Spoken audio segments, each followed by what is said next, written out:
ಅಂಬೇಡ್ಕರ್ ಅವರೇ ಹೇಳಿದ್ದಾರೆ, ನಮ್ಮ ಸಮಾಜದಲ್ಲಿ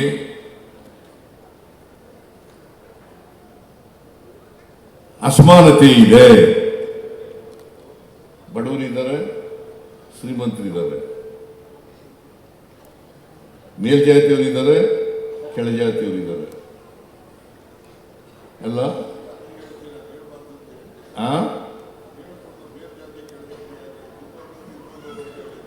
ಇಲ್ಲ, ನೀವು ಹೇಳಿದಾಗ ನಾ ಹೇಳಕ್ಕಾಗಲ್ಲ. ವಸ್ತು ಜಾತಿ ಅನ್ನೋದು ವಾಸ್ತವ. ನೀನು ಕೇಳಿ ಕೆಳಜಾತಿ ಅಂತಲ್ಲ, ವಾಸ್ತವವಾಗಿರೋ ವಿಚಾರ ಬಿಟ್ಟು ನೀವು ಮೇಲಾರ ಹೇಳಕ್ ಹೋದ್ರೆ ಅವೇನೂ ಆಗೋದಿಲ್ಲ ಸಮಾಜದಲ್ಲಿ. ಕೆಳಜಾತಿ ಮೇಲ್ಜಾತಿ ಅನ್ನೋದು ವಾಸ್ತವ. ನೋಡಪ್ಪ, ನೀನು ಚಿತ್ರವರ್ಣ ವ್ಯವಸ್ಥೆ ಒಂದ್ಸರಿ ಓದ್ಕೊ, ಮನುಸ್ಮೃತಿ ಓದ್ಕೊ, ಒಂದ್ಸರಿ ಇನ್ನೊಂದ್ಸರಿ ಓದ್ಕೊ. ಕೆಳಜಾತಿ ಆಯ್ತು, ನೀನು ಒಪ್ಕೊಳ್ಳದೆ ಅಂದ್ರೆ ಬಿಟ್ಬಿಡು. ನೀನು ಭಾಷಣ ಮಾಡುವಾಗ ಹೇಳು, ನಾನು ನನ್ನ ಸ್ವಾತಂತ್ರ್ಯ ಕೆಳಜಾತಿ ಮೇಲ್ಜಾತಿ ಅಂತ ಹೇಳ್ತಕ್ಕಂಥದ್ದು ನನ್ನ ಸ್ವಾತಂತ್ರ್ಯ. ನನ್ನ ಸ್ವಾತಂತ್ರ್ಯಕ್ಕೆ ಧಕ್ಕೆ ತರ್ತಕ್ಕಂಥ ಕೆಲಸವನ್ನು ದಯಮಾಡಿ ಮಾಡಬಾರದು. ಚತುರ್ವರ್ಣ ವ್ಯವಸ್ಥೆಯಲ್ಲಿ ಈಗ 4 ವರ್ಣಗಳಿದ್ದಾವೆ. ಅದು ಇನ್ನು ಅಲ್ಗಳಿಯಕ್ಕಾಗತ್ತಾ? ಅದು ಮುಂದುವರಿಸಬಾರಲ್ಲ, ಬದಲಾವಣೆ ಆಗ್ಬೇಕು. ಹೆಂಗೆ ಬದಲಾವಣೆ ಆಗತ್ತೆ? ಹೆಂಗ್ ಬದಲಾವಣೆ ಆಗಬೇಕು? ಬದಲಾವಣೆ ಆಗ್ಬೇಕಾದ್ರೆ ಎಲ್ಲರಿಗೂ ಆರ್ಥಿಕವಾಗಿ ಸಾಮಾಜಿಕವಾಗಿ ಶಕ್ತಿ ಬಂದಾಗ ಮಾತ್ರ ಬದಲಾವಣೆ ಆಗಲಿಕ್ಕೆ ಸಾಧ್ಯ ಆಗ್ತದೆ. ಅಲ್ಲ, ಅದಕ್ಕೆ ಬಾಬಾ ಸಾಹೇಬ್ ಅಂಬೇಡ್ಕರ್ ಅವರು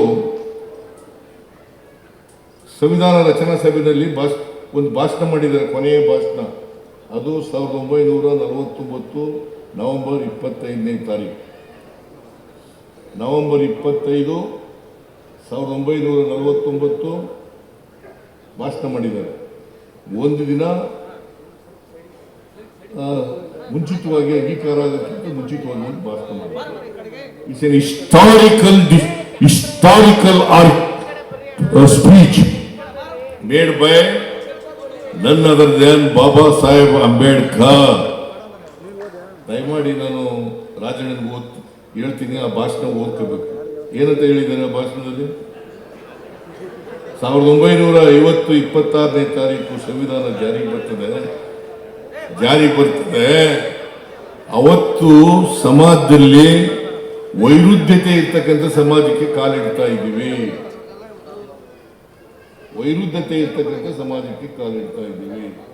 ಸಮಾಜದಲ್ಲಿ ಆರ್ಥಿಕ ಅಸಮಾನತೆ, ಸಾಮಾಜಿಕ ಅಸಮಾನತೆ ಇದೆ. ಈ ಅಸಮಾನತೆ ಹೋಗಲಾಡಿಸದೆ ಹೋದ್ರೆ ಈ ಪ್ರಜಾಪ್ರಭುತ್ವದ ಸೌಧ ಇದೆಯಲ್ಲ, ನಾವು ಸ್ವಾತಂತ್ರ್ಯ ಗಳಿಸಿದೀವಲ್ಲ, ಈ ಸೌಧನ ಯಾವ ಜನ ಅನ್ಯಾಯಕ್ಕೆ ಒಳಗಾಗ್ತಾರೆ, ಈ ಅಸಮಾನತೆಯಿಂದ ನರಳ್ತಾ ಇದ್ದಾರೆ, ಅದೇ ಜನ ಪ್ರಜಾಪ್ರಭುತ್ವದ ಸೌಧವನ್ನು ಧ್ವಂಸ ಮಾಡ್ತಾರೆ ಅಂತಕ್ಕಂಥ ಮಾತುಗಳನ್ನು ಹೇಳಿದ್ದಾರೆ. ಇದನ್ನು ನಾವು ಯಾವಾಗಲೂ ಕೂಡ ರಾಜಕಾರಣಿಗಳು ಮೊದಲನೇದಾಗಿ, ಆಮೇಲೆ ಪತ್ರಕರ್ತರು ಎರಡನೇದಾಗಿ, ಆಮೇಲೆ ಸಮಾಜ ಸುಧಾರಕರು, ಇವೆಲ್ಲರೂ ಕೂಡ ಜ್ಞಾಪಕ ಇಟ್ಕೋಬೇಕು ಅಂತಕ್ಕಂಥ ಮಾತುಗಳನ್ನು ಹೇಳಲಿಕ್ಕೆ ಬಯಸ್ತಾರೆ.